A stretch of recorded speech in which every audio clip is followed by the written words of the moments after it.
இன்னைக்கு நான் சொல்றேன், உங்களை பார்த்து தேவன் சொல்றாரு, நான் உன்னை அலங்கரிப்பேன், நன்மையினால் அலங்கரிப்பேன், கனத்தினால் அலங்கரிப்பேன், ஒரு மேன்மையினால் அலங்கரிப்பேன், ஒரு ஆசீர்வாதத்தினால் அலங்கரிப்பேன், ஒரு விடுதலை கொடுத்து அலங்காரமாய் மாற்றுவேன், நல்ல ஞானத்தை, வரங்களை, கிருபைகளை, ஆவியின் பலனை கொடுத்து நான் உன்னை அலங்கரிப்பேன். நல்ல ஊழியங்களை கொடுப்பார், உன்னை அலங்காரப்படுத்துவார், நல்ல ஆடைகளை கொடுப்பார், அலங்காரமாய் இருப்பாய். மகனுக்கு சுகத்தை கொடுப்பார், அலங்காரப்படுத்துவார். ஆமென் சொல்லுங்களேன். அல்லேலூயா. தெய்வம் நம்மளை அலங்கரிக்கணும், ஆண்டவர் நம்மை அலங்கரிக்கணும்.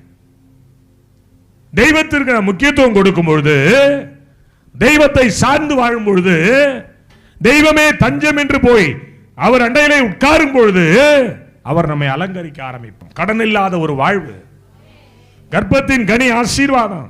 கர்த்தர் நம்மை அலங்கரிப்பார், கர்த்தர் நம்மை அலங்கரிப்பார். ஆமென் சொல்லுங்களேன்.